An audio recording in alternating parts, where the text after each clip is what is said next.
saudara-saudariku yang saya cintai dan saya muliakan, rahimani wa rahimakumullah. Semoga Allah Azza wa Jalla senantiasa mencurahkan rahmatnya kepada kita sekalian. Di dalam surat An-Nur ayat ke-21 Allah berfirman, "Walaula fadlullahi 'alaikum wa rahmatuhu ma zaka minkum min ahadin abada." Kalau Allah bukan karena anugerah dari Allah dan rahmatnya kepada kalian, maka tidak seorang pun di antara kalian yang bisa mensucikan diri untuk selama-lamanya. Mensucikan diri itu maknanya, kata para ulama mufassirin, adalah menjalankan perintah Allah dan menjauhi larangannya. Maka Allah mengabarkan kepada kita dalam ayat yang mulia ini, kita bisa menjalankan perintah Allah dan menjauhi larangannya. Kita bisa mendekatkan diri kepada Allah, itu semata-mata anugerah dan rahmat Allah Subhanahu wa ta'ala kepada kita. Sebagaimana sering kita baca dalam salat kita, Iyyaka na'budu wa iyyaka nasta'in. Ya Allah, hanya kepadamu kami beribadah dan hanya kepadamu kami mohon pertolongan. Kenapa setelah Iyyaka na'budu disusul dengan wa iyyaka nasta'in? Karena hamba tidak mungkin bisa beribadah kepada Allah tanpa pertolongan Allah Subhanahu wa ta'ala. Oleh karena itu, alhamdulillah kita harus bersyukur kepada Allah Azza wa Jalla, di bulan Ramadan yang penuh berkah ini kita masih diberikan pertolongan oleh Allah. Bukan sekedar nikmat umur, bukan sekedar nikmat hidup, untuk berjumpa kembali dengan bulan Ramadan di tahun 1439 Hijriah ini. Tapi yang paling penting adalah nikmat kita bisa melakukan sholat, nikmat kita berpuasa, nikmat mendekatkan diri kepada Allah, memanfaatkan waktu kehidupan kita di bulan Ramadan ini. Karena kenyataannya, tidak semua orang yang diberikan nikmat umur, tidak semua orang yang dipertemukan oleh Allah dengan bulan Ramadan ini yang mendapatkan keberkahan. Malah ada orang-orang yang justru celaka. Sebagaimana dalam hadis Jabir yang diriwayatkan Imam Al-Bukhari dalam kitabnya Al-Adabul Mufrad. Rasulullah SAW mengabarkan kepada kita, malaikat Jibril pernah berdoa, "Syakiya abdun adraka Ramadan fansalakha minhu walam yughfar lahu." Celakalah seseorang, merugilah seseorang yang Allah masih anugerahkan kepadanya nikmat umur di bulan Ramadan. Allah masih berikan kepadanya kesempatan berjumpa dengan bulan Ramadan. Celakalah dia. Kenapa? Karena sampai Ramadan berakhir, dia belum juga mendapatkan ampunan. Sampai Ramadan berakhir, dia belum juga diampuni oleh Allah Azza wa Jalla. Padahal seharusnya kesempatan hidup yang Allah berikan di bulan Ramadan ini, dia manfaatkan untuk berusaha menggapai rahmat dan ampunan Allah Azza wa Jalla. Maka malaikat Jibril mendoakan supaya dia celaka. Didoakan oleh malaikat yang paling mulia. Kemudian malaikat Jibril mengucapkan amin, ya Allah kabulkanlah. Rasulullah SAW, makhluk yang paling mulia, nabi yang paling dicintai oleh Allah, juga mengucapkan amin, ya Allah kabulkanlah. Oleh karena itu jemaah sekalian, ini yang perlu kita waspadai. Ternyata tidak semua orang di bulan Ramadan ini, di bulan berkah, di bulan rahmat dan ampunan, mereka dapat berkah, mereka dapat rahmat dan ampunan. Tidak, tidak semuanya. Ada yang malah celaka, ada yang malah merugi, ditimpa malapetaka, yaitu sampai Ramadan berakhir, dia belum juga mendapatkan ampunan. Maka jemaah sekalian, inilah yang harus kita kejar di bulan ini. Ampunan Allah Azza wa Jalla. Bagaimana kita menggapainya? Tentunya kita harus melakukannya dengan usaha. Apa usaha itu? Beribadah tentunya. menjalankan perintah-perintah Allah dan menjauhi larangan-larangan Allah Azza wa Jalla. Dan Ramadan sudah melewati pertengahan. Tidak lama lagi dia akan pergi meninggalkan kita.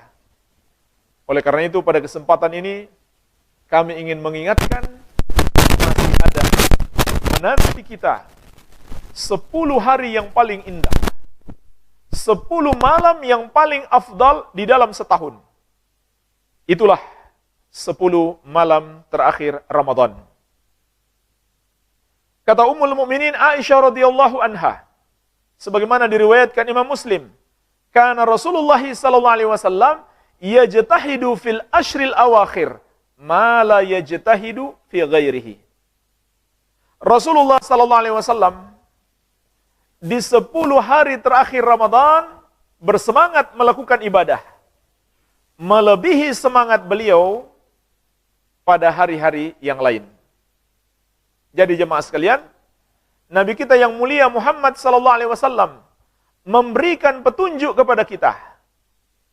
Di babak final ini, di 10 hari terakhir Ramadan, harus kita tingkatkan semangat. Walaupun sangat kita sayangkan, yang dilakukan oleh banyak kaum muslimin adalah sebaliknya. Semangatnya hanya di awal saja. Di pertengahan sudah mulai kendur, di akhir sudah betul-betul kendur. Kalau di awal masjid-masjid ramai, di pertengahan dan akhir Ramadan pasar-pasar yang ramai untuk persiapan lebaran. Subhanallah. Ini sungguh sangat disayangkan. Tradisi yang seharusnya kita rubah. Kenapa enggak persiapan Ramadan atau persiapan hari raya sebelum Ramadan? Kenapa enggak persiapan lebaran sebelum masuk 10 hari terakhir Ramadan? Supaya di akhir Ramadan kita bisa lebih berkonsentrasi ibadah. Ini tradisi yang kurang bagus. Kita sibuk untuk menyambut lebaran, padahal kita mungkin masih jauh dari ampunan Allah Azza wa Jalla. Dan kesempatan untuk mendapatkan ampunan di akhir Ramadan justru lebih luas. Justru lebih besar. Kita sudah sibuk mau merayakan hari kemenangan, padahal belum tentu kita menang. Dan kita tidak memanfaatkan peluang terbesar untuk menggapai kemenangan itu, yang terdapat di 10 hari terakhir Ramadan. Maka jemaah sekalian, kalau ingin sibuk-sibuk menyambut lebaran, lakukan. Sebelum masuk masa-masa 10 terakhir Ramadan. Kalau perlu sebelum Ramadan. Mau mudik sekalipun kalau perlu lakukan sebelum bulan Ramadan. Sehingga di akhir Ramadan kita sudah tiba di kampung. Kita sudah bersama keluarga kita di kampung. Untuk kemudian kita bisa memanfaatkan waktu 10 hari terakhir Ramadan berkonsentrasi ibadah. Itulah petunjuk Nabi Muhammad SAW. Dan jemaah sekalian, setiap kali kita berusaha mengikuti teladan dan petunjuk dari Nabi kita yang mulia Muhammad SAW, setiap itulah terbuka peluang kita mendapatkan ampunan Allah. Sebagaimana Allah telah ingatkan kepada kita di surat Ali Imran ayat ke-31. Qul in kuntum tuhibbunallaha fattabi'uni yuhibbukumullah wa yaghfir lakum dzunubakum wallahu ghafurur rahim. Katakan wahai Muhammad, katakanlah kepada umatmu, kalau kalian benar-benar cinta kepada Allah, ikutilah aku. Teladanilah Rasulullah sallallahu alaihi wasallam. Barulah Allah akan mencintaimu dan mengampuni dosa-dosamu. Dan Allah Maha Pengampun lagi Maha Penyayang. Inilah jemaah sekalian, jalan untuk menggapai ampunan Allah Azza wa Jalla dengan meneladani, mencontoh dan mengikuti Nabi kita yang mulia, Nabi Muhammad sallallahu alaihi wasallam. Maka beliau telah memberikan petunjuk kepada kita. Sebagaimana kata Aisyah radhiyallahu anha, kana Rasulullah sallallahu alaihi wasallam yajtahidu fil ashril awakhir ma la yajtahidu fi ghairihi. Rasulullah sallallahu alaihi wasallam lebih semangat dalam beribadah di 10 hari terakhir Ramadan melebihi semangat beliau di hari-hari yang lain.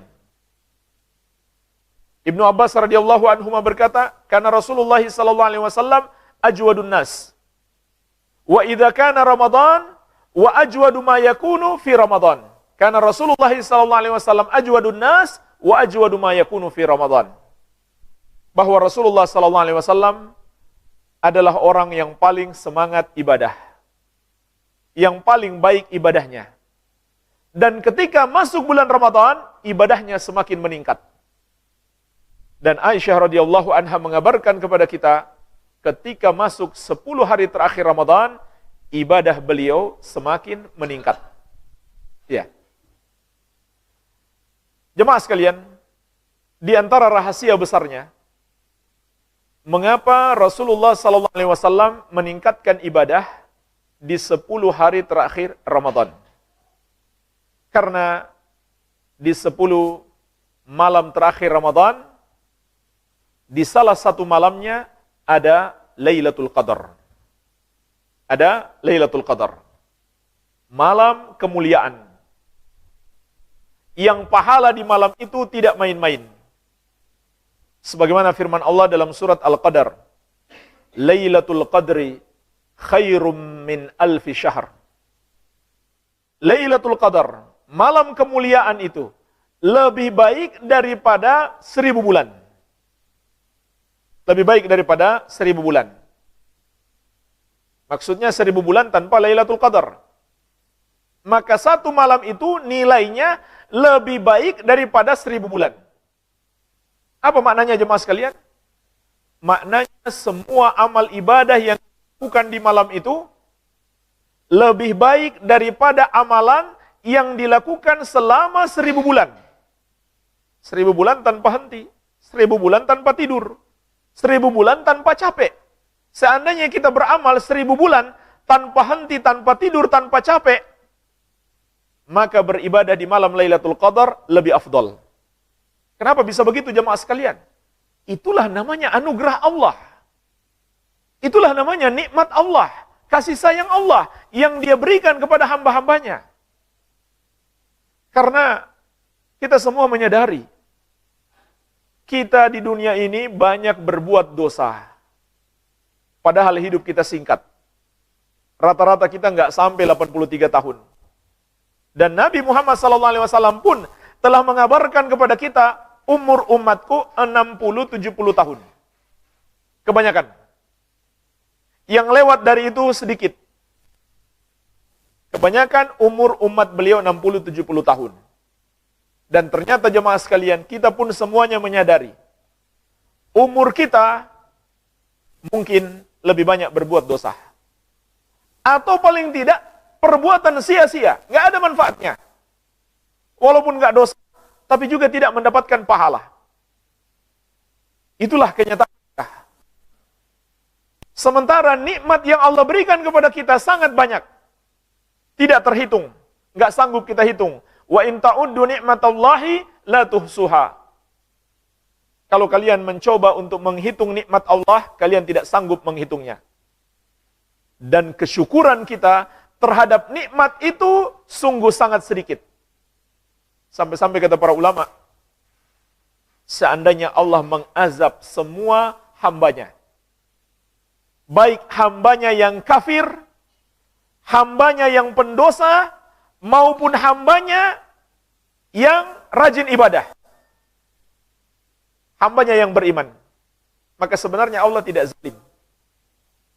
Seandainya semua hamba diazab, yang beriman maupun yang kafir, yang banyak dosa dan rajin ibadah, maka Allah tidak zalim.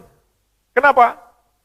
Karena kenyataannya kesyukuran kita, walaupun kita rajin ibadah sebagaimana sebanyak apapun, tidak akan bisa mensyukuri nikmat Allah yang begitu banyak. Tidak akan bisa berterima kasih kepada Allah atas nikmat yang Allah berikan kepada kita. Kenapa nggak bisa? Karena nikmat Allah sangat banyak. Menghitung saja kita sudah tidak sanggup. Apalagi membalas nikmat itu dengan kesyukuran. Tapi jemaah sekalian, ternyata hidup yang singkat ini pun masih banyak kita isi dengan maksiat. dan kita juga semuanya menyadari perjalanan yang akan kita lakukan adalah perjalanan panjang yang seharusnya kita berbekal yang cukup demi perjalanan panjang itu agar kita sampai di tempat tujuan kita, yaitu surga, kampung halaman kita yang sebenarnya. Tidak lagi kita akan pergi kembali ke kampung halamannya. Tapi jemaah sekalian, orang yang tidak cukup bekalnya tidak pernah sampai di tempat tujuan. Dia tersesat jalan menuju ke neraka. Na'udzubillah. Itulah kenyataan kita jemaah sekalian dalam hidup di dunia ini. Hidup sudah singkat, banyak dosa, kurang bersyukur, perjalanan yang akan kita lalui jauh, bekal kita sedikit. Tetapi Allah Azza wa Jalla, Rabb kita maha penyayang, maha pengasih, maha pengampun, maha penerima taubat. Allah berikan kepada kita kesempatan yang singkat ini, bulan Ramadan. Lalu lebih singkat lagi 10 hari terakhir Ramadan. Lalu lebih singkat lagi Lailatul Qadar. Allah berikan kepada kita peluang. Waktunya singkat, amalannya tidak banyak, sedikit, tetapi pahalanya berlipat ganda. Maka Allah menginginkan agar kita memanfaatkan kesempatan ini. Dan itulah yang dicontohkan oleh Nabi kita yang mulia Muhammad sallallahu alaihi wasallam. Demi mengejar Lailatul Qadar, maka beliau lebih semangat ibadah di 10 malam terakhir Ramadan. Demi mendapatkan Lailatul Qadri khairum min alfi syahr. Pahala yang lebih baik daripada 1000 bulan. Ya, bukan 1000 bulan sambil jeda istirahat tidur, tidak jemaah sekalian. 1000 bulan ibadah tanpa henti. Maka ibadah di malam Lailatul Qadar lebih baik. Lebih baik daripada amalan yang dilakukan oleh seseorang selama 1000 bulan. Lebih baiknya berapa? Apakah 1000 bulan ditambah 1 hari? Atau 2 hari? Atau 3 hari? Atau ditambah setahun? Jawabannya jemaah sekalian, itu terserah Allah. Masih ada peluang. Allah lipat gandakan. Berlipat-lipat kali sekehendak Allah. Bisa jadi lebih baik daripada 1000 bulan itu adalah berarti 2000 bulan, atau 3000, atau 1.000.000, terserah Allah. Jadi masih ada peluang lagi untuk melipat gandakan kebaikan kita. Dan semuanya kembali kepada 2 kadarnya, 2 ukurannya. Apa itu jemaah sekalian? 2 ukuran, 2 patokan utama, sedikit atau banyak ibadah atau pahala ibadah kita. Maka 2 ukurannya, 2 patokannya. Sedikit atau banyak pahala kita, bahkan diterima atau tidaknya pahala kita, kembali kepada 2 hal. Yang pertama, keikhlasan. Keikhlasan dalam beribadah kepada Allah. Tidak sedikit pun mengharapkan puji makhluk. 2, meneladani Rasulullah sallallahu alaihi wasallam. Jadi jemaah sekalian, ingatlah selalu, inilah 2 ukuran amalan kita diterima atau tidak. Begitu pula 2 ukuran pahala kita banyak atau sedikit. Kembali kepada keikhlasan dan ittiba kita, peneladanan kita kepada Rasulullah sallallahu alaihi wasallam. Iya. Maka setiap orang yang beramal di malam tersebut, dia akan mendapatkan pahala lebih dari 1000 bulan. Bukan khusus orang tertentu. Semuanya. Dan tidak ada pengaruhnya orang itu menyadari atau tidak. Ada orang yang Allah berikan anugerah, dia menyadari malam itu Lailatul Qadar. Ada pula yang tidak menyadari. Dan itu tidak ada pengaruh terhadap peluang mendapatkan ibadah yang lebih baik daripada 1000 bulan. Tidak masalah.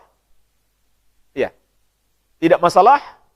Kita sadar atau tidak malam itu Lailatul Qadar, asal kita beribadah di malam tersebut, maka kita akan mendapatkan pahala yang lebih baik daripada 1000 bulan. Ya. Dan jemaah sekalian, Allah Subhanahu wa taala tidak memastikan kapan tanggal Lailatul Qadar. Apa hikmahnya? Hikmahnya adalah agar kita melakukan seperti yang dilakukan oleh Rasulullah SAW,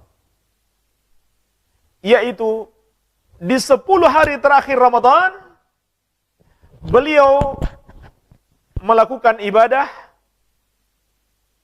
dengan penuh semangat, ditingkatkan ibadahnya seluruhnya. Kalau kita sudah tahu kapan Lailatul Qadar, maka kita akan semangat di malam itu saja. Dan malam yang tidak terjadi Lailatul Qadar, melemah semangat kita. Inilah hikmahnya, mengapa Lailatul Qadar itu setiap tahunnya bisa berpindah-pindah. Bisa berganti hari. Di masa Nabi SAW pun, harinya pernah berganti-ganti. Begitu pula hari ini. Hanya saja, yang pasti adalah terjadi di 10 malam terakhir Ramadan. Sebagaimana dalam hadis Ibnu Abbas radhiyallahu anhuma,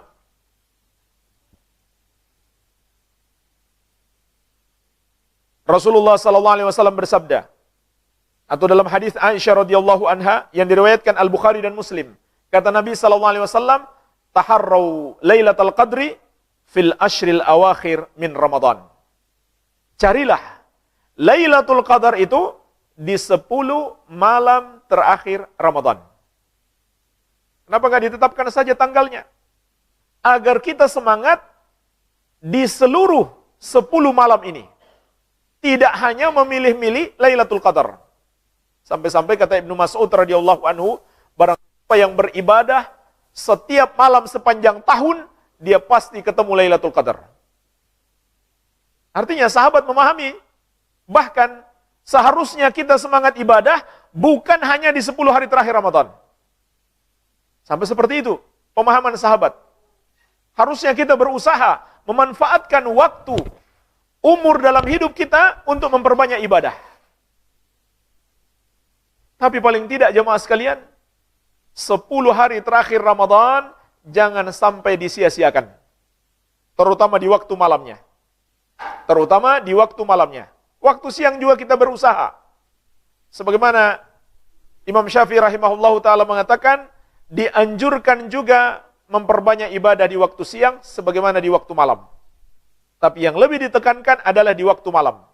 Di 10 malam terakhir Ramadan. Karena di salah satunya ada Lailatul Qadar.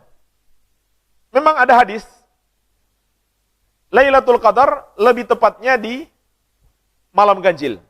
Ini juga hadis sahih. Juga hadis Aisyah radhiyallahu anha yang diriwayatkan Al-Bukhari. Kata Nabi SAW, taharrau Lailatul Qadri fil witri ashril awakhir min Ramadan. Carilah Lailatul Qadar itu di malam ganjil. Dari 10 malam terakhir Ramadan. Makanya banyak orang mereka hanya bersemangat di malam-malam ganjil saja. Bahkan sampai tidur di masjid, beriktikaf. Tapi datangnya hanya malam ganjil. Malam-malam yang lain tidak datang atau kurang semangat ibadahnya. Padahal jemaah sekalian, malam ganjil itu bisa dihitung dari depan dan bisa dihitung dari belakang. Hitungan malam ganjil bisa dihitung dari depan, bisa pula dihitung dari belakang. Kalau dihitung dari depan sudah jelas. 21, 23, 25, 27, dan 29. Apa maksudnya dihitung dari belakang? Itu dijelaskan di dalam hadis yang sahih. Hadis riwayat Al-Bukhari dari Ibnu Abbas radhiyallahu anhuma, Rasulullah sallallahu alaihi wasallam bersabda, "Iltamisuha fil ashril awakhir min Ramadan, Lailatul Qadri fi tasi'atin tabqa, fi sabi'atin tabqa, fi khamsatin tabqa." Carilah Lailatul Qadar itu di 10 malam terakhir Ramadan, yaitu di 9 malam yang tersisa, di 7 malam yang tersisa, dan di 5 malam yang tersisa. Ya. Di dalam riwayat Tirmidzi, au fi thalathin au fi akhir lailatin. Begitu pula di 3 malam yang tersisa atau di malam yang terakhir. Apa makna hadis ini jemaah sekalian? Maknanya 9 malam yang tersisa, 9 malam yang tersisa, apabila bulan itu 30 hari, 9 malam yang tersisa adalah malam 22. 7 malam yang tersisa adalah malam 24. 5 malam yang tersisa adalah malam 26. 3 malam yang tersisa adalah malam 28. Tinggal 1 malam yang tersisa. Tanggal berapa? 30. 1 malam yang tersisa. Kan ganjil. 9, 7, 5, 3, 1. Jadi bisa dihitung dari belakang. Kalau bulan 30 hari, maka malam ganjil dihitung dari belakang adalah malam genap jika dihitung dari depan. Kecuali kalau bulannya 29, dihitung dari depan dan dari belakang, hasilnya sama. Malam ganjilnya adalah 21, 23, 25, 27, 29. Masalahnya jemaah sekalian, kita nggak bisa pastikan bulan ini. Kita nggak bisa pastikan bulan Ramadan tahun ini 29 atau 30.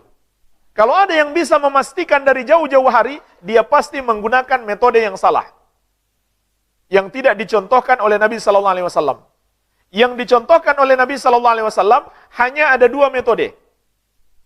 Yaitu ru'yah dan menyempurnakan bulan. Beliau tidak pernah, begitu pula imam yang 4 juga bersepakat dalam hal ini. Abu Hanifah, Malik, Syafi'i dan Ahmad bersepakat. Nggak ada perbedaan pendapat. Metode untuk menetapkan bulan, pertama dengan ru'yah. Sebagaimana sabda Nabi sallallahu alaihi wasallam, "Sumu li ru'yatihi wa aftiru li ru'yatihi." Berpuasalah kalian kalau kalian sudah melihat hilal. Bulan tanggal 1 Ramadan. Dan berhari rayalah kalian kalau kalian sudah melihat hilal. Fa in gumma 'alaikum fa akmilul iddata 30. Kalau kalian tidak melihat bulan, maka sempurnakan bulan itu menjadi 30. Maka kapan kita bisa memastikan bulan ini 29 atau 30? Ketika malam 29 atau tanggal 29 Ramadan terbenam matahari, kalau muncul hilal di langit, itu sudah masuk 1 Syawal. Besok kita sholat Idul Fitri. Tapi kalau tidak muncul hilal, berarti besok masih puasa. Malam itu masih tarwih, masih tanggal 30 Ramadan. Jadi kita nggak bisa memastikan kapan Ramadan itu 29 atau 30, kecuali di tanggal 29. Oleh karena itu jemaah sekalian, peluang terjadinya Lailatul Qadar adalah pada seluruh 10 hari terakhir Ramadan. Baik tanggal ganjilnya maupun tanggal genapnya.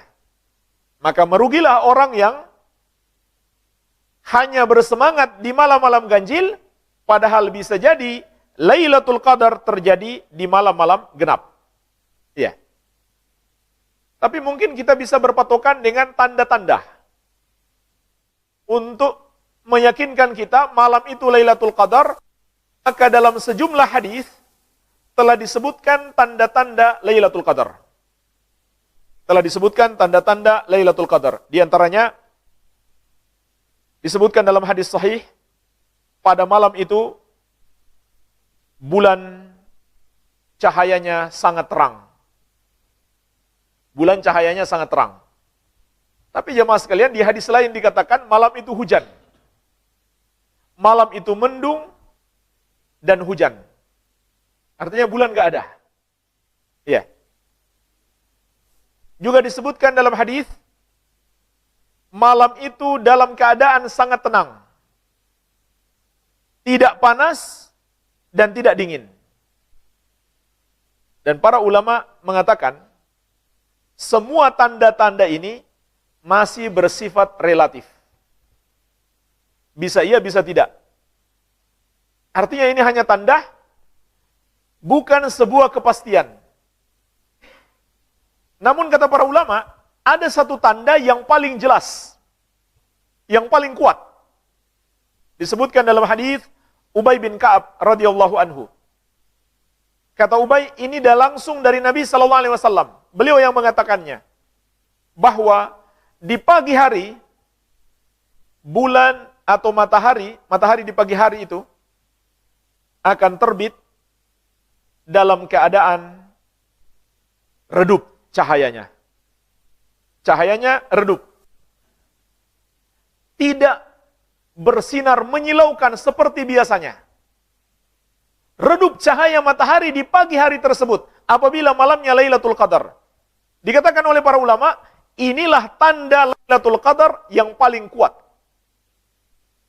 Tapi sayangnya jemaah sekalian, kita menyadari Lailatul Qadar saat malam sudah berlalu. Ya. Itulah hikmahnya. Sengaja Allah sembunyikan supaya kita jangan sampai menyesal dan penyesalan kita sudah tidak lagi berarti. Agar kita mencontoh Rasulullah SAW di seluruh 10 hari terakhir Ramadan, kita tingkatkan amal ibadah kita.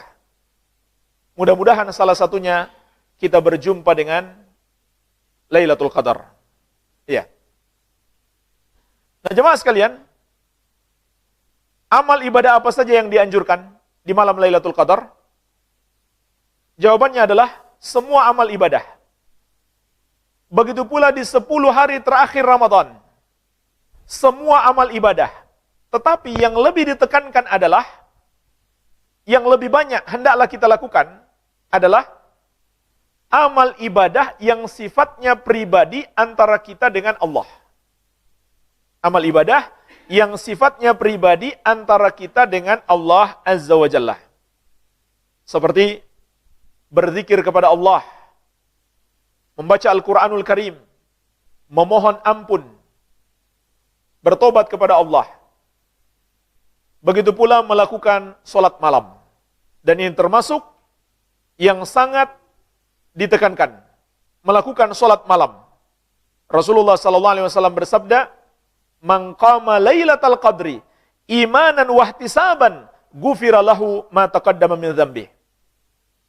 Dalam hadis Abu Hurairah radhiyallahu anhu yang diriwayatkan Al-Bukhari dan Muslim, kata Nabi SAW, barang siapa melakukan sholat malam, sholat tarawih maksudnya, di malam Lailatul Qadar, karena iman dan mengharapkan pahala, maka akan diampuni dosa-dosanya yang telah lalu. Jemaah sekalian, kalau kita perhatikan hadis ini, Nabi SAW mengabarkan kepada kita syarat untuk mendapatkan keimanan, syarat untuk mendapatkan ampunan, 3 syarat. Yang pertama, melakukan sholat malam. Yang kedua, sholat itu dibangun di atas dasar keimanan. Yang ketiga, keikhlasan, mengharapkan pahala dari Allah Azza wa Jalla. Kenapa harus dengan keimanan? Karena amal ibadahnya orang-orang kafir tidak akan diterima oleh Allah. Surat At-Taubah ayat ke-54 Allah menegaskan, "Wa ma mana'ahum an tuqbala minhum nafaqatuhum illa annahum kafaru billahi wa birasulih." Tidak ada yang menghalangi diterimanya amalan-amalan atau sedekah-sedekah mereka kecuali karena mereka kafir kepada Allah dan Rasulnya. Kemudian dengan keikhlasan. Sebab orang yang tidak ikhlas tidak mengharapkan pahala dari Allah, malah mengharapkan pujian dari manusia, dia bukan dapat pahala, justru dapat dosa. Bahkan dosa terbesar, yaitu dosa riya. Riya itu adalah syirik kecil. Dan syirik kecil itu adalah dosa terbesar setelah syirik besar. Subhanallah, dia bukan dapat pahala, malah dapat dosa besar. Ini 3 syaratnya. Kata Nabi SAW, "Man qama lailatul qadri", barang siapa sholat tarawih di malam Lailatul Qadar, imanan wahtisaban, karena iman dan mengharapkan pahala, ghufira lahu ma taqaddama min dzambih, akan diampuni dosa-dosanya yang telah lalu. Kalau sudah 3 syarat ini dipenuhi, apakah cukup? Ternyata belum juga. Masih ada syarat yang keempat. Ibadahnya harus mencontoh Nabi Muhammad SAW. Kenapa? Karena kalau tidak mencontoh beliau, amalannya tertolak. Hadis riwayat Muslim dari Ummul Mukminin Aisyah radhiyallahu anha, Nabi SAW bersabda, "Man amila amalan laisa alaihi amruna fahuwa raddun." Barang siapa mengerjakan satu amalan, tidak ada padanya petunjuk dari kami, amalan tersebut tertolak. Bagaimana mau dapatkan ampunan? Amalannya saja tertolak. Nggak mungkin dia dapat ampunan kalau amalannya saja tertolak oleh Allah. Apakah cukup 4 syarat ini? Belum, jamaah sekalian. Masih ada satu syarat lagi.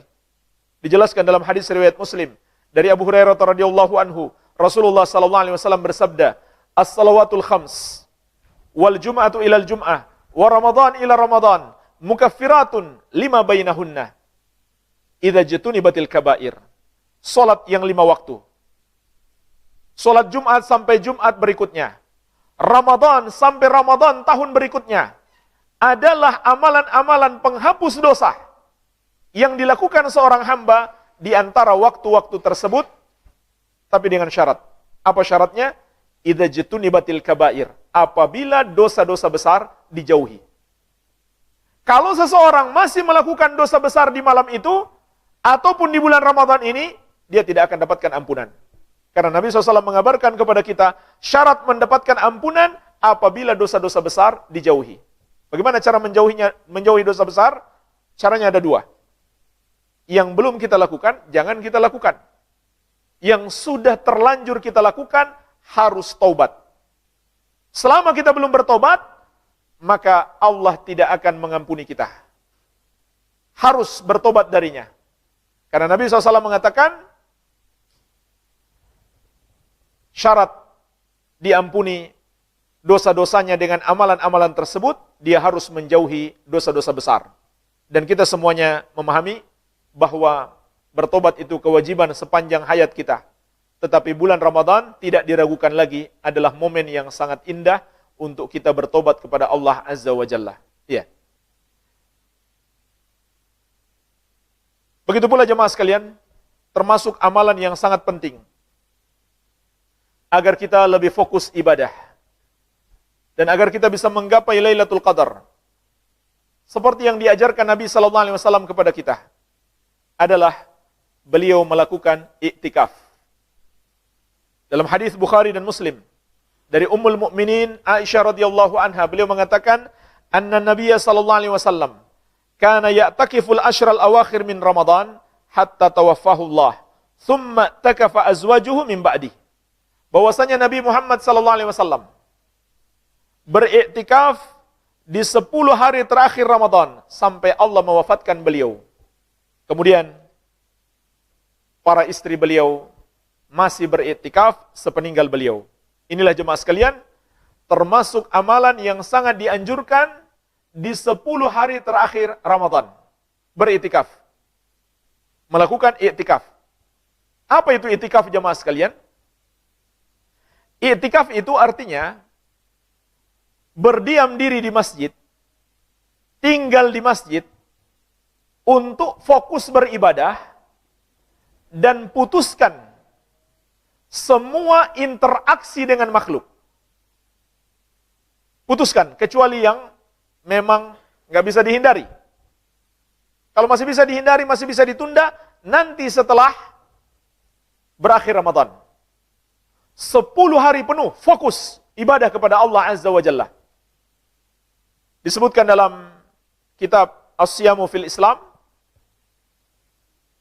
yang dimaksud dengan iktikaf dan tujuannya adalah taslimul mu'takif nafsahu wa ruhahu wa qalbahu wa jasadahu bil kulliyati ila ibadatillahi ta'ala. Orang yang beriktikaf itu adalah orang yang menyerahkan dirinya, ruhnya, hatinya, dan jasadnya secara totalitas untuk beribadah kepada Allah Azza wa Jalla. Itulah yang dimaksud dengan iktikaf. Sebagaimana juga kata Imam Ibn Rajab Al-Hambali rahimahullah, فَمَعْنَا الْإِتِّكَافُ وَحَقِيقَتُهُ قَطْعُ الْعَلَائِكِ عَنِ الْخَلَائِكِ لِلْإِتِّصَالِ بِخِدْمَةِ الْخَالِقِ.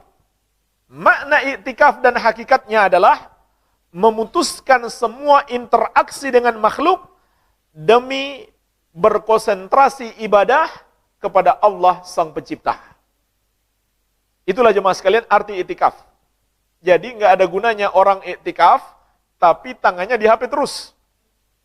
WhatsAppan terus, medsos terus. Atau lebih banyak ngobrolnya daripada ibadahnya. Ya, mumpung nih ketemu kawan, banyak ngobrol. Sampai diobrolin semua masa lalu. Ya, semua memori keluar. Mumpung lagi bersama. Bukan seperti itu iktikaf. Tapi berkonsentrasi penuh untuk beribadah. Ya. Sampai-sampai Rasulullah SAW jemaah sekalian, beliau bukan saja masuk masjid, tapi beliau juga masuk ke dalam kemah yang disiapkan untuk beliau di dalam masjid. Ini juga sunnah. Kalau memungkinkan masjid kita dibuat kemah dan tentunya tidak mengganggu jamaah sholat, maka itu lebih baik lagi. Itu lebih baik lagi. Jadi itu yang dilakukan Nabi SAW. Beliau bukan hanya beriktikaf konsentrasi di masjid. Beliau masuk lagi ke dalam kemah. Sebagaimana kata Aisyah radhiyallahu anha, karena Rasulullah SAW, "Idza arada ay ya'takifa, shallal fajra, thumma dakhala mu'takafahu." Rasulullah SAW apabila hendak beriktikaf, beliau melakukan sholat subuh, kemudian beliau masuk ke dalam kemahnya. Kemahnya itu sudah disiapkan oleh Aisyah di dalam masjid. Jadi nggak ada lagi yang bisa ngajak beliau ngobrol. Betul-betul konsentrasi ibadah. 10 hari penuh. Dan jemaah sekalian kata para ulama, tidak ada ibadah menyendiri dalam Islam. Tidak ada ibadah pergi menyendiri misalkan di sebuah goa. Atau di sebuah gunung. Nggak ada. Walaupun Rasulullah SAW pernah melakukannya di Gua Hira. Bertahanus. Tapi beliau lakukan itu sebelum beliau diangkat menjadi Nabi dan Rasul. Sehingga tidak disunahkan kepada kita. Dan sebagai gantinya adalah iktikaf. Menyepi. Menyendiri. Bersama dengan Allah Azza wa Jalla saja. Tapi tempatnya di masjid. Kenapa? Di masjid. Supaya kita tetap sholat berjamaah.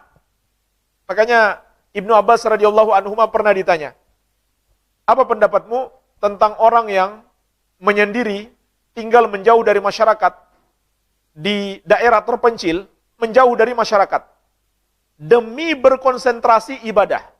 Tapi dia nggak sholat berjamaah di masjid, tidak juga datang sholat Jumat. Kata Ibnu Abbas radhiyallahu anhuma, dia termasuk penghuni neraka. Karena sebagai laki-laki dia harus sholat berjamaah di masjid. Itulah sebabnya mengapa iktikaf itu harus di masjid, bukan di rumah. Karena laki-laki harus sholat berjamaah di masjid. Terlebih lagi sholat Jumat. Sehingga kita nggak perlu keluar lagi dari tempat iktikaf kita. Iya. Kapan Rasulullah SAW masuk ke tempat iktikafnya? Kalau hadis yang barusan kita baca, kata Aisyah radhiyallahu anha, beliau sholat subuh lalu masuk ke tempat iktikafnya. Tetapi arti hadis ini bukan baru saja masuk ke masjid. Bukan baru saja masuk ke masjid. Karena ada riwayat yang lain mengatakan, juga riwayat yang sahih, diriwayatkan Imam Al-Bukhari dari Ummul Mukminin Aisyah radhiyallahu anha, beliau mengatakan, karena Rasulullah SAW ya'takifu fi kulli Ramadan.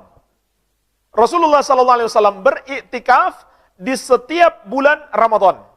Subhanallah jemaah sekalian, kita kalau beralasan sibuk, maka Nabi SAW super sibuk. Beliau orang yang sangat sibuk. Bagaimana tidak sibuk? Pemimpin negara, kepala negara mengurus urusan orang banyak. Tapi ternyata beliau setiap Ramadan beriktikaf.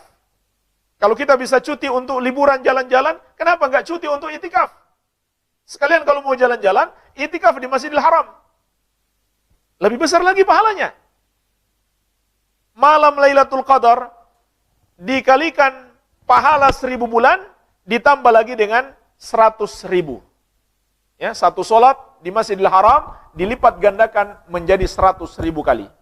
Ini pahalanya lebih besar lagi. Iya. Kemudian kata Aisyah, wa idza shallal ghadata dakhala makanahu alladhi takafa fihi. Apabila beliau telah salat subuh, maka beliau masuk ke tempat iktikaf yang sudah beliau masuki sebelumnya. Jadi, memahami hadis tadi, bukan baru saja beliau masuk ke tempat iktikaf, tetapi beliau sudah masuk sebelum itu. Kapan beliau masuk? Kalau kita lihat hitungan 10 hari terakhir Ramadan, kapan mulai hitungnya? Ketika terbenam matahari di tanggal 20 Ramadan. Jadi hendaklah kalau kita mau iktikaf, kita bersiap di masjid di tanggal 20 sebelum terbenam Ramadan. Ketika terbenam Ramadan, masuk tanggal 21, kita sudah siap di masjid. Disitulah awal hitungan 10 hari terakhir Ramadan. Walaupun kenyataan bulan hanya 9, tapi tetap saja dalam bahasa Arab itu mereka hitung 10 hari terakhir Ramadan. Iya. Jadi waktu itikaf dimulai dari tanggal 21 Ramadan. Dan tanggal 21 Ramadan itu pada terbenam matahari di tanggal 20 Ramadan. Ketika terbenam matahari, masuklah 21 Ramadan, kita sudah siap di masjid beriktikaf. Kapan keluarnya? Apabila terbenam matahari terakhir di bulan Ramadan. Artinya kalau pemerintah sudah mengumumkan malam ini 1 Syawal, baru kita keluar dari tempat iktikaf kita. Kalau pemerintah tidak juga mengumumkan, kita nggak boleh keluar-keluar. Karena pemerintah yang berhak mengumumkan. Dalam syariat, yang berhak menetapkan masuknya dan keluarnya bulan Ramadan adalah pemerintah. Sebagaimana sabda Nabi SAW, as-sawmu yawma tasumun, wal fitru yawma tuftirun, wal adha yawma tudahun. Puasa adalah hari kalian berpuasa. Hari raya adalah hari kalian berhari raya. Idul Adha, menyembelih, adalah hari kalian semuanya menyembelih. Hadis ini, kata para ulama, maknanya adalah bersama dengan pemerintah kaum muslimin. Dan sepanjang sejarah Nabi dan para sahabat, tidak ada golongan-golongan yang berhari raya sendiri, tidak ada. Semua tunduk pada keputusan pemerintah. Itu lihat sejarah, sepanjang Nabi SAW dan para sahabat Al-Khulafa'ur Rasyidin yang memerintah setelah beliau, semuanya yang menentukan masuk dan keluarnya Ramadan adalah pemerintah. Iya. Jadi, ketika terbenam matahari terakhir di bulan Ramadan, saat itulah kita sudah boleh keluar dari tempat iktikaf. Maka inilah iktikaf jemaah sekalian. 10 hari full, tidak keluar-keluar. Kecuali karena kebutuhan yang mengharuskan kita keluar. Seperti untuk berwudu, untuk mandi, untuk makan karena nggak disediakan di masjid misalkan, kita harus keluar. Dengan syarat, setelah itu kita kembali lagi ke masjid. Ya. Kalau kita keluar pergi jalan-jalan, batal iktikaf kita. Ya. Kalau kita pergi untuk berjual beli, pergi bekerja, batal iktikaf kita. Ya. Jadi iktikaf itu 10 hari full. Bahkan sebagian ulama berpendapat tidak ada iktikaf selain di 10 hari terakhir Ramadan. Karena memang nggak ada dalilnya. Nggak ada dalilnya Nabi SAW beriktikaf selain di 10 hari terakhir Ramadan. Ya. Tapi pertanyaannya, kalau ada orang yang bekerja di siang hari, mungkin dia nggak bisa cuti. Mungkin. Kalau dia bisa cuti, alangkah baiknya dia cuti. Tapi kalau seandainya dia memang nggak bisa cuti, bolehkah dia beriktikaf di waktu malam saja? Jawabannya boleh, daripada tidak sama sekali. Ya. Mending daripada tidak. Ya. Karena kalau di rumah, jemaah sekalian, kita tidak pungkiri. Beda. Ya. Suasana ibadah di rumah dan di masjid. Di masjid pasti kita lebih semangat. Apalagi orang-orang semua ibadah. Kecuali kalau orang semua main HP, nah ini bahaya juga. Kita bisa terpengaruh. Ya. Karena pada umumnya orang beribadah, maka insya Allah kita pun jadi semangat ibadah. Ya, kalau di rumah ada saja gangguan-gangguan. Ya. Lebih banyak daripada di masjid. Jadi, kalau memang tidak bisa full, maka tidak apa-apa. Tidak apa-apa di waktu malam saja. Di waktu malam saja. Hanya saja kata para ulama, hendaklah kita melakukan pensyaratan di dalam niat. Yaitu ketika awal masuk, dari awal memang kita sudah niat. Pagi hari mau keluar bekerja, nanti pulang lagi kembali ke masjid. Jadi dari awal sudah niatkan seperti itu. Iya. Dan seandainya itikaf kita batal sekalipun, apakah boleh masuk lagi untuk itikaf? Boleh saja. Tidak masalah, boleh. Walaupun menjadi kurang afdal, kalau kita batalkan tanpa satu hajat, namun kita harus niat lagi. Jadi, kalau seandainya itikaf kita batal sekalipun, padahal belum selesai, 10 hari terakhir Ramadan, kita masuk lagi, hendaklah kita berniat itikaf lagi. Dan niat itikaf itu cukup di dalam hati, tidak harus diucapkan. Kita niat itikaf untuk beribadah kepada Allah Azza wa Jalla. Tidak harus diucapkan. Ya. Kemudian jemaah sekalian, amalan-amalan apa saja yang dianjurkan ketika itikaf? Yang dianjurkan adalah amalan-amalan yang sifat yang lebih banyak. Yang seharusnya kita lakukan adalah yang sifatnya pribadi antara kita dengan Allah. Banyak berzikir, banyak berdoa, banyak istighfar. Begitu pula sholat malam. Sholat malam kalau bisa dipanjangkan bacaannya. Ya. Kalau biasanya di hari-hari biasa 1 juz, paling tidak 1,5 juz di malam-malam 10 terakhir Ramadan. Ya. Makin lama berdiri, itu solat makin bagus. Sebagaimana kata Nabi SAW, solat yang terbaik itu adalah tulul kunut, yang berdirinya lama. Ya. Jadi yang dianjurkan adalah ibadah-ibadah yang sifatnya pribadi antara kita dengan Allah. Sampai-sampai kata para ulama, majelis ilmu jangan terlalu banyak. Majelis ilmu pun terlalu banyak. Betul, majelis ilmu pahalanya besar. Tapi itu bukan saatnya. 10 malam terakhir, 10 hari terakhir, bukan saatnya memperbanyak majelis ilmu. Ya, 1 atau paling tidak 2 kalilah sehari. Itu sudah banyak. Ya, jangan terlalu full dengan kajian selama 10 hari terakhir Ramadan. Iya. Karena memang tempatnya bukan saatnya. Saatnya adalah kita berkonsentrasi pribadi kepada Allah. Merenungi dosa-dosa kita, muhasabah, mengevaluasi diri kita, mengingat-ingat kesalahan kita, beristighfar, bertobat kepada Allah, memperbaiki hati kita, dan seterusnya. Itu yang dianjurkan di 10 hari terakhir Ramadan. Jadi, ibadah yang sifatnya pribadi antara kita dengan Allah. Sampai-sampai Nabi SAW masuk ke dalam tenda. Iya.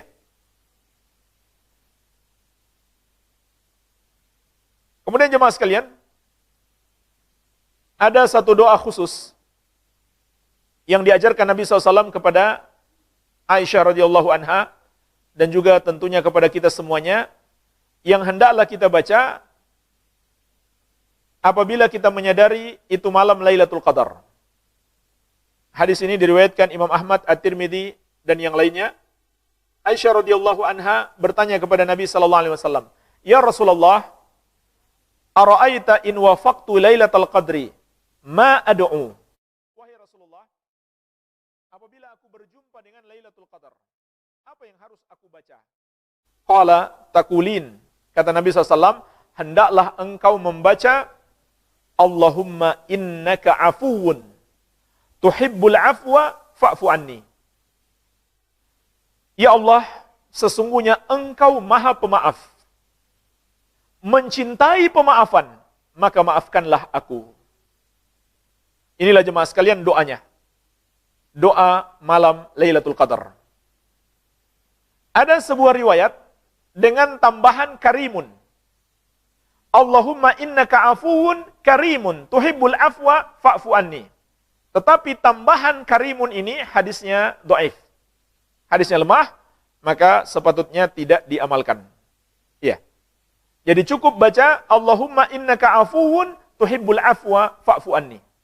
Ya Allah, sesungguhnya engkau maha pemaaf, mencintai pemaafan, maka ampunilah aku, maafkanlah dosa-dosaku. Ini adalah susunan berdoa yang terbaik. Menggunakan nama dan sifat Allah sebelum berdoa. Inilah jemaah sekalian tawasul yang paling baik. Pertama dengan nama Allah Afuwun, yang maha pemaaf. Kemudian dengan sifat Allah mencintai pemaafan. Jadi kita sebut nama Allah dan sifatnya dalam doa kita. Baru kita sampaikan apa yang kita minta. Itulah adab berdoa yang baik. Dengan sebab itu insya Allah doa kita dikabulkan. Sebagaimana juga kita dianjurkan memuji Allah dan kepada Rasulullah SAW agar doa kita dikabulkan. Iya. Jadi jemaah sekalian, kesimpulannya 10 hari terakhir Ramadan kita dianjurkan memperbanyak ibadah.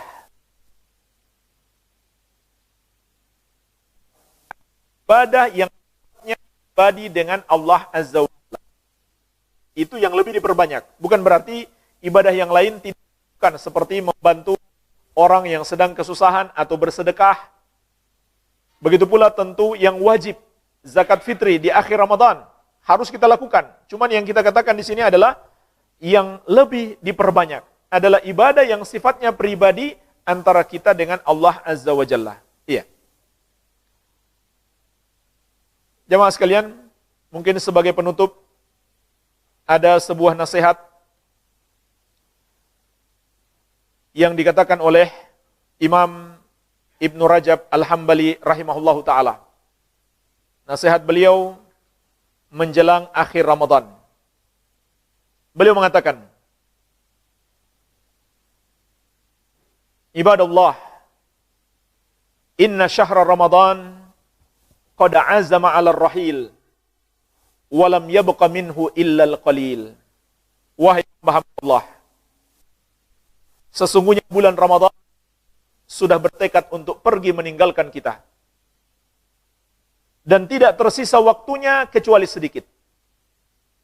Faman minkum ahsana fihi fa 'alaihi tamam. Wa man farrata falyakhtimhu bil husna. Maka siapa di antara kalian telah berbuat yang terbaik di bulan ini, hendaklah dia sempurnakan sampai akhir, pertahankan. Bahkan harusnya ditingkatkan. Dan barang siapa telah menyia-nyiakan bulan ini, maka masih ada kesempatan, tutuplah bulan ini dengan kebaikan. Karena kebaikan itu yang akan menjadi ukuran di akhir segala sesuatu. Kebaikan di akhir segala sesuatu itu yang akan menjadi ukuran. Allah akan maafkan kekurangan di awal kalau akhirnya kita tutup dengan yang baik. Sebagaimana keumuman sabda Nabi SAW, innamal a'mal bi khawatimiha. Amalan-amalan itu tergantung penutupannya. Maka semoga Allah memaafkan kekurangan-kekurangan di awal dan tengah Ramadan kita. Asalkan kita tutup 10 hari terakhir ini dengan lebih baik. Sama dengan manusia yang melakukan dosa-dosa, tapi dia akhiri dengan husnul khatimah, Allah maafkan dosa-dosanya. Iya.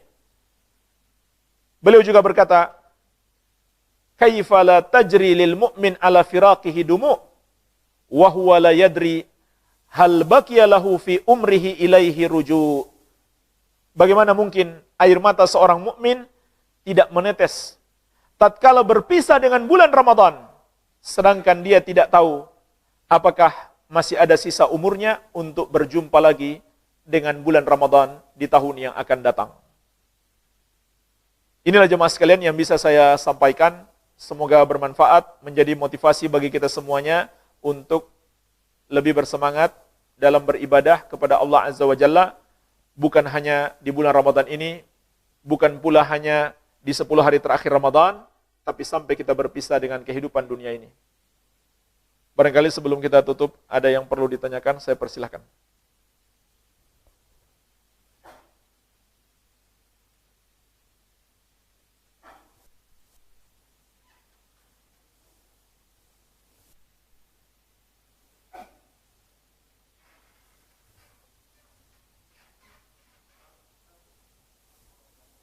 Silakan.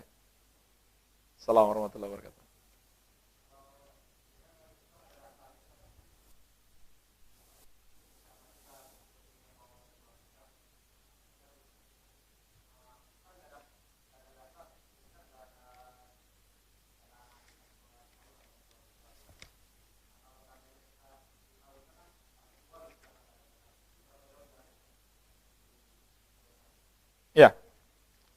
Tidak ada ketentuan jarak untuk keluar cari makan.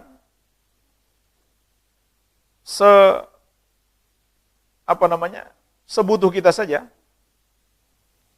Tentu makin dekat ke masjid, makin bagus.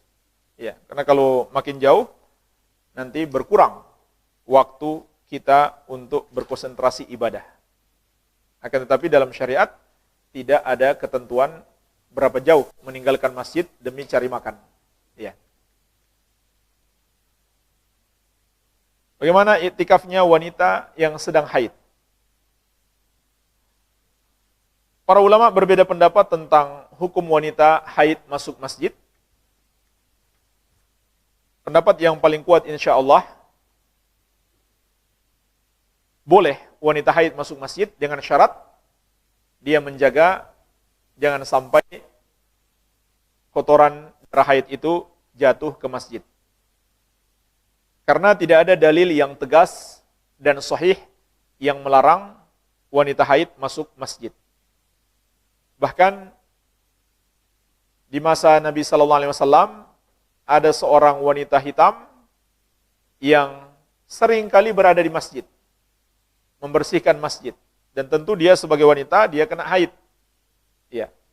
Begitu pula Nabi SAW pernah memerintahkan Aisyah radhiyallahu anha untuk mengambilkan tikar beliau di masjid padahal Aisyah sedang haid. Ya. Jadi tidak ada dalil tegas melarang wanita haid masuk masjid, tapi tentunya dia harus menjaga kebersihan masjid. Ya, wallahu alam. Sama dengan membaca Al-Qur'an, juga tidak ada larangan wanita haid membaca Al-Qur'an. Seluruh amal ibadah boleh dilakukan oleh wanita haid kecuali salat, puasa dan tawaf. Jadi wanita haid pun di malam Lailatul Qadar masih bisa membaca Al-Qur'an, banyak berzikir, istighfar, salawat, bertobat dan lain-lain. Kecuali salat dia tidak boleh lakukan karena sedang haid. Ya. Akan tetapi kata para ulama, termasuk adab yang baik apabila sedang haid, janganlah menyentuh mushaf secara langsung. Tapi gunakan kain atau sarung tangan. Dan tidak masalah dia membaca Al-Qur'an. Ya. Bagaimana hukumnya dengan wanita yang ingin beriktikaf tetapi terkendala dengan tugas sebagai istri dan ibu yang harus mengurusi tugas rumah tangga? Lebih afdal mana beriktikaf atau mengurus keluarga? Apakah boleh beriktikaf di rumah untuk wanita? Mengurus keluarga wajib, beriktikaf sunnah. Maka yang wajib tentunya didahulukan daripada yang sunnah. Kecuali mungkin anak-anak sudah besar, bisa ngurus sendiri atau ada pembantu dan suami mengizinkan, bahkan suami juga beriktikaf, anak-anak juga pengen iktikaf, semua iktikaf lebih bagus lagi. Iya. Kalau bisa diatur seperti itu, maka tentu itu lebih afdal. Jadi tidak ada yang terlalaikan. Dan seorang istri, seorang ibu yang membantu keluarga untuk menyiapkan makan mereka, makan sahur, makan berbuka, itu juga ibadah. Itu juga ibadah yang akan mendapatkan pahala lebih baik daripada 1000 bulan.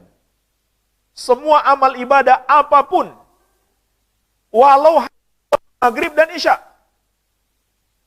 Karena ukuran waktu malam itu ketika terbenam matahari. Saat itulah masuk malam Lailatul Qadar. Kapan berakhirnya? Ketika masuk waktu subuh. Jadi sholat maghrib dan sholat isya di malam Lailatul Qadar lebih baik daripada maghrib dan isya selama 1000 bulan. Tapi kan sayang juga kalau cuma maghrib dan isya. Ya. Makanya kita perbanyak ibadah. Ya. Ditambah lagi, para malaikat turun di malam itu, setiap orang yang beribadah akan didoakan oleh para malaikat.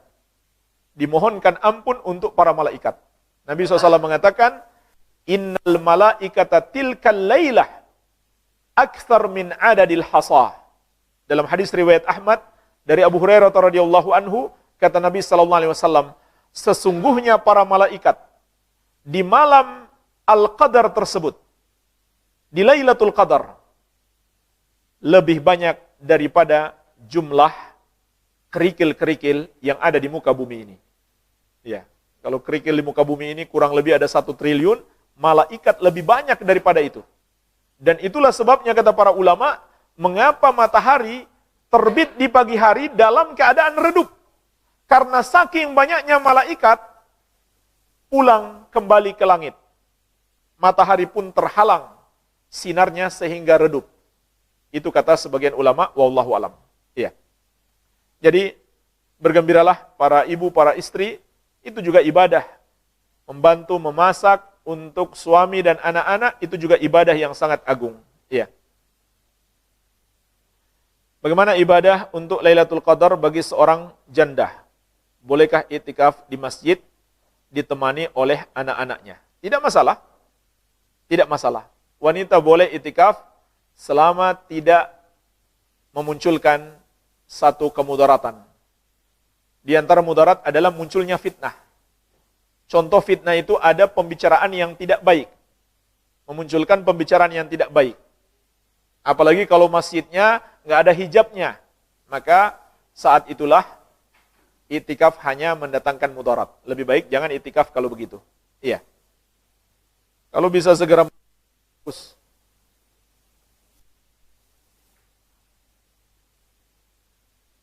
Bagaimana cara iktikaf untuk wanita? Apakah boleh setelah syuruk pulang ke rumah, kemudian sebelum zuhur kembali lagi ke masjid? Pada dasarnya iktikaf itu 10 hari penuh. Kecuali kalau ada kewajiban yang lebih besar, maka tidak mengapa. Mau tidak mau harus pulang karena ada kewajiban yang lebih besar. Iya. Dan yang paling utama bagi wanita adalah izin suami, yang belum menikah izin walinya. Ini nomor 1. Yang kedua, tugas-tugasnya di rumah tidak terbengkalai. Atau ada solusi lain untuk di rumah. Mungkin ada pembantu dan lain-lain. Yang ketiga, tidak memunculkan fitnah. Terlebih lagi seperti yang saya katakan tadi, masjidnya tidak ada hijab, terlalu bebas komunikasi laki-laki dan wanita, nanti bukan iktikaf, pacaran jadinya. Ya, ini malah bahaya.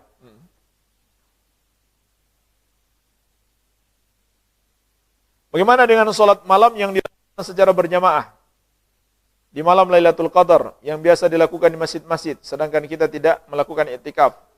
Sholat tahajud di 10 malam terakhir Ramadan. Yang lebih afdal berjamaah bahkan. Bahkan kata para ulama, sholat malam itu tidak dianjurkan berjamaah kecuali di bulan Ramadan. Jadi, nggak ada dalilnya. Nanti malam kita kumpul, kita mau melakukan mabit. Nanti kita sholat lail berjamaah. Itu nggak ada dalilnya. Yang ada dalilnya hanya di bulan Ramadan.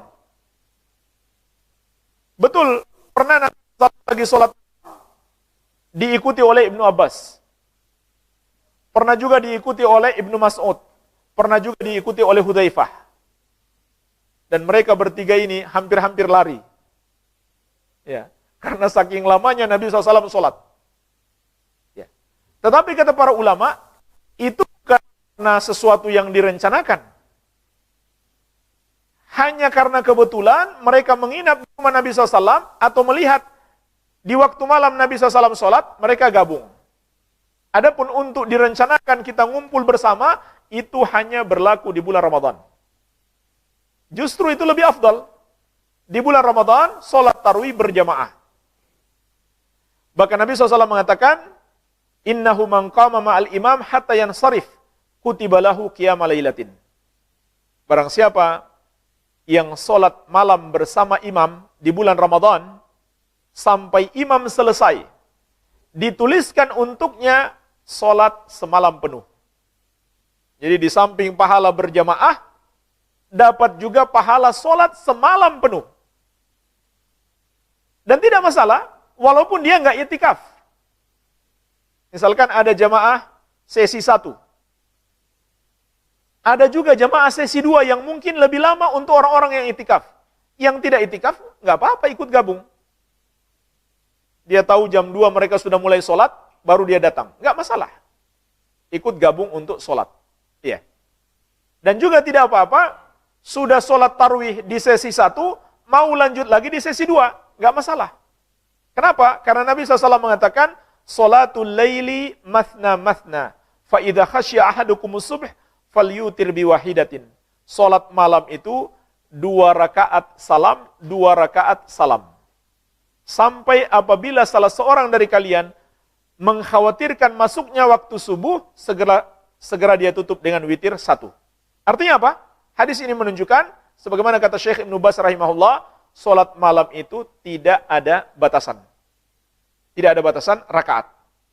2 rakaat salam, 2 rakaat salam, 2 rakaat salam, sampai mendekati waktu subuh.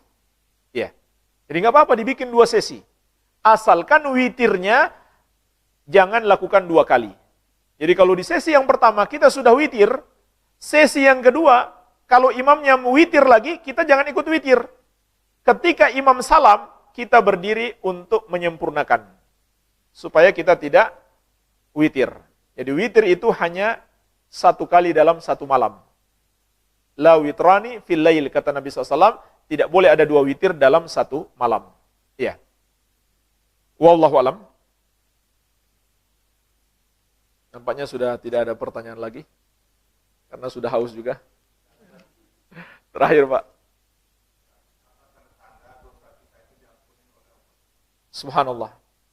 Pertanyaan yang luar biasa. Sebagai penutup. Ya. Jemaah sekalian, dosa kita diampuni oleh Allah apabila amalan-amalan kita diterima. Masalahnya, kita nggak bisa memastikan apakah dosa-dosa kita sudah diampuni, apakah amalan kita sudah diterima. Kita tidak bisa memastikannya. Karena itu termasuk ilmu gaib di sisi Allah. Allah terima amalan kita, Allah ampuni kita atau tidak, kita tidak tahu karena Allah tidak memberitahukan kepada kita. Beda di masa hidup Nabi Muhammad SAW. Ada wahyu yang turun kepada beliau dan mengatakan, Abu Bakar masuk surga, Umar masuk surga, Utsman masuk surga, Ali masuk surga. Kalau kita tidak ada wahyu, tidak ada lagi wahyu yang turun setelah Rasulullah SAW wafat.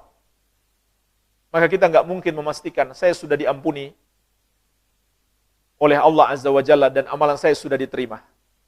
Itulah sebabnya jemaah sekalian, ini harus menjadi renungan kita. Kalau dosa kita di bulan Ramadan ini belum tentu diampuni oleh Allah, kenapa kita nambah dosa lagi? Padahal yang sebelumnya belum tentu diampuni oleh Allah Azza wa Jalla. Kalau amal ibadah kita belum tentu diterima oleh Allah, kenapa kita tidak beramal lagi? Jadi, itu hikmahnya agar selalu menjadi renungan kita.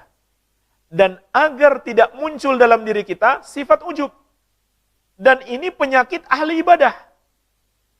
Terutama orang-orang yang beribadah di 10 malam terakhir ini. Karena mereka meningkatkan semangat ibadah. Di situ ada pintu setan. Terkadang mereka tidak sadar. Yaitu menjerumuskan mereka dalam sifat ujub. Kemudian meningkat kepada sombong. Ya, 3 penyakitnya. Yang pertama riya, ketika sedang beribadah. Setelah ibadah, ujub. Kemudian sombong. Ini penyakit para ahli ibadah. Umumnya, setan tidak mengajak mereka ke diskotik. Tidak mengajak mereka ke warung remang-remang, ke tempat maksiat. Tidak. Setan membiarkan mereka ibadah, tapi setan menjerumuskan kepada mereka kepada dosa dalam bentuk yang lain. Yaitu riya, ujub, dan sombong. Sama. Itu dosa-dosa yang dimurkai oleh Allah dan akan menghancurkan amal ibadah kita. Itu hikmahnya jemaah sekalian.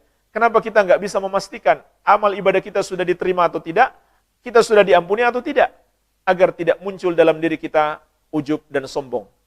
Apa yang perlu kita sombongkan? Belum tentu diampuni. Kalaupun diampuni, itu kan anugerah dari Allah.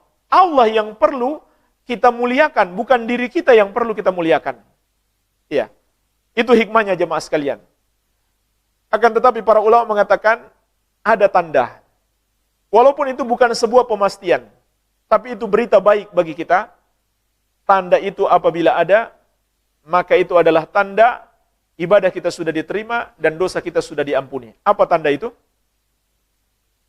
Ketika masuk bulan Syawal, kita terus melakukan amal-amal kebaikan. Kalau di bulan Ramadan misalkan kita berpuasa Ramadan, di bulan Syawal kita berpuasa sunnah 6 hari di bulan Syawal. Dan itulah jemaah sekalian hikmahnya, mengapa di bulan Syawal kita sudah disambut dengan puasa sunnah 6 hari.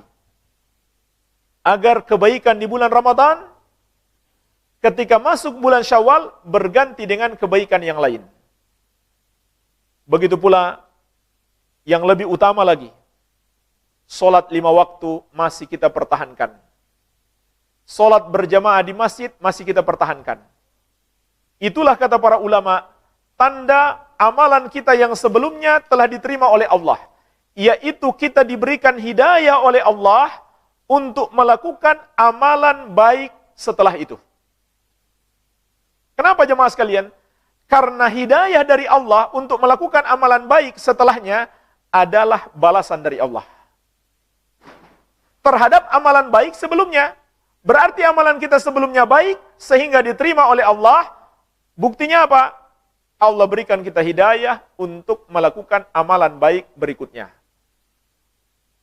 Dan sebaliknya, tanda amalan kita tidak diterima ketika masuk bulan Syawal, amalan-amalan baik di bulan Ramadan kita ganti dengan dosa-dosa. Bulan Ramadan biasa sholat 5 waktu berjamaah di masjid, masuk bulan Syawal sudah mulai bolong-bolong. Ini bahaya. Bulan Ramadan kita jaga lisan kita karena sedang berpuasa, masuk bulan Syawal lisan sudah tidak dijaga, suka menggibah lagi. Bulan Ramadan kita jaga mata kita tidak memandang yang haram, masuk bulan Syawal sudah tidak dijaga. Bulan Ramadan kita sabar. Kita sabar dari perbuatan-perbuatan yang haram. Tapi masuk bulan Syawal, kita mulai melakukan yang haram. Sudah enggak sabar. Itu na'udzubillah jemaah sekalian, bisa jadi tanda amalan kita di bulan Ramadan tidak diterima. Walaupun sekali lagi ini bukan pemastian. Tapi itu tanda. Kenapa itu tanda? Karena apa yang kita lakukan setelah melakukan sesuatu adalah balasan atas perbuatan sebelumnya. Dalilnya sangat banyak.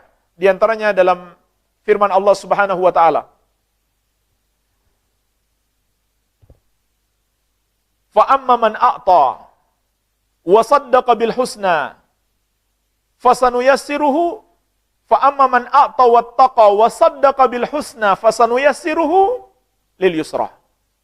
Adapun orang yang bertakwa, adapun orang yang memberi dan bertakwa dan membenarkan surga, maka kami akan mudahkan dia untuk melakukan kebaikan. Karena dia melakukan kebaikan sebelumnya, Allah balas dengan kebaikan setelahnya. Wa amma man bakhila wastaghna wa kadzdzaba bil husna fasanuyassiruhu lil usra. Adapun orang yang bakhil, tidak bersedekah, tidak memberi, menyombongkan diri, tidak bertakwa dan mendustakan surga, maka kami mudahkan dia kepada kejelekan. Jadi dia dibalas melakukan kejelekan karena amalan sebelumnya sebenarnya bukan amalan baik tapi amalan jelek. Walaupun manusia semuanya memuji dia, rajin ibadah, tapi Allah Maha tahu hatinya. Dia tidak ikhlas, sehingga begitu masuk bulan Syawal, dia kembali melakukan dosa-dosa. Inilah jemaah sekalian, tanda amalan kita diterima atau tidak, dan tanda kita diampuni atau tidak. Oleh karena itu, kita harus senantiasa menyadari, Rob yang kita sembah di bulan Ramadan adalah Rob yang sama setelah bulan Ramadan, yang seharusnya kita sembah sampai akhir hayat kita, sebagaimana firman-Nya, wa'bud rabbaka hatta ya'tiyakal yakin. Beribadahlah kepada Rabbmu sampai datang kepadamu kematian. Jangan sampai kita mengenal Allah hanya di bulan Ramadan saja. Semoga bermanfaat. Lebih dan kurangnya saya mohon maaf. Wabillahi taufik. Subhanakallahumma bihamdik. Asyhadu an la ilaha illa anta astaghfiruka wa atubu ilaik. Wa sallallahu ala nabiyyina Muhammadin wa alihi wasallam. Walhamdulillahi rabbil alamin. Wassalamualaikum warahmatullahi wabarakatuh.